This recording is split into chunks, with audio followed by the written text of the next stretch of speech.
The palace fell into a silence so deep it felt like the universe itself had stopped breathing when the tiny alien princess gripped her mother's ceremonial robe and whispered those 4 trembling words.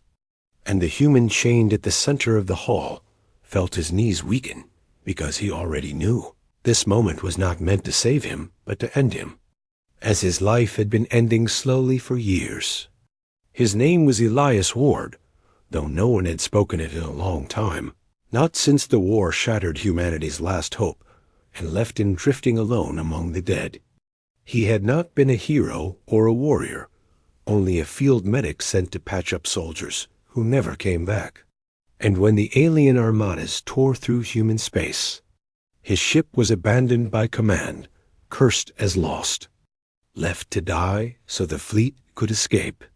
He survived anyway, burned by radiation, poisoned by alien bioweapons, hunted for sport by creatures who saw humans as weak animals, and when they finally caught him, they did not kill him, but branded him with a living curse that fed on pain and truth, ensuring he would suffer as long as he lived and die the moment he tried to speak of what he knew.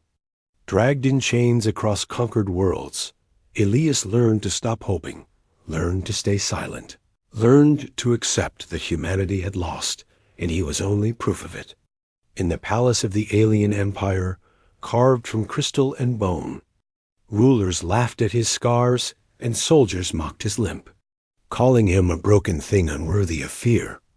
And Elias believed them because every attempt to stand had ended with him face first on cold stone, coughing blood while the curse tightened around his heart. He knelt now before the throne, barely conscious, while generals debated whether to execute him publicly or dissect him for study, and it did not matter to him because death felt kinder than memory. Then the princess spoke. She was small, her wings not fully grown, her eyes wide with terror and recognition, and she stared at Elias like one looks at a ghost that refuses to fade. The queen followed her gaze, annoyed at first, then uneasy as the child's fear bled into the room. And when the princess whispered that he was the one, a ripple passed through the court like distant thunder. Elias lifted his head for the first time in months, his vision blurring, and in the child's face he saw fire and smoke and a dying sky. Years ago, during the early days of the war, an alien colony had burned when human and alien fleets clashed above it, and Elias's escape pod had crashed into the ruins. He should have hidden. He should have fled. Instead, he heard crying beneath the rubble and dug with broken hands until he found a wounded alien child trapped beneath a collapsed wall. Enemy drones hunted the area, and every instinct screamed at him to run. But he stayed, sealing her wounds, lifting debris from her crushed wing, shielding her with his own body as explosions tore through the night. He remembered whispering nonsense sounds because he did not know her language, remembered her small claws gripping his sleeve as blood soaked through his uniform, remembered pushing her into a medical shuttle and sending it away while he stayed behind to draw the hunters away. He never expected to live. Now she stood before him, alive because he had chosen compassion over survival. The queen demanded answers, her voice sharp, and ordered Elias to speak. But the curse reacted instantly, burning through his veins, forcing a scream from his throat as blood streamed from his eyes. And the court laughed again, mistaking agony for weakness. Soldiers raised their weapons. The princess ran forward, screaming for them to stop, her tears hitting the floor like shattered glass. And something ancient stirred beneath the palace. Something long buried beneath lies about humanity's defeat. Alarms screamed as unknown signals activated, human signals thought erased, and the queen's confidence cracked as systems she did not understand came online, responding to the human's presence. Elias collapsed, convulsing as the curse tried to kill him. And in that moment between life and death, he remembered the last human command given by a dying admiral, who pressed a small device into his chest and said that humanity did not need conquerors anymore.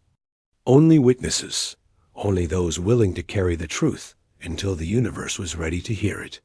The soldiers fired, but the shots froze midair as reality bent around Elias. Light pouring from scars that were never just wounds but seals, revealing markings older than the alien empire itself. Symbols of a final human safeguard created not to rule, but to ensure no civilization would ever erase humanity without consequence.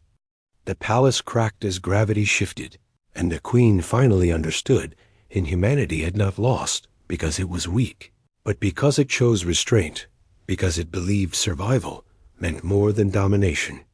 Elias screamed as the power consumed him, his body breaking under the strain, and the princess reached him, holding his face as he faded, begging him to stay. And for the first time in years, Elias smiled because he saw that his suffering had not been meaningless. With his last breath, he made the choice humanity was known for, not to destroy the alien empire, but to bind it, to strip its weapons, to force peace instead of extinction, because a child had lived when she should have died. The palace fell to its knees as the empire's power vanished, and the queen bowed to a dying human while her people watched their certainty collapse. Elias died quietly in the arms of the child he saved, finally free of pain.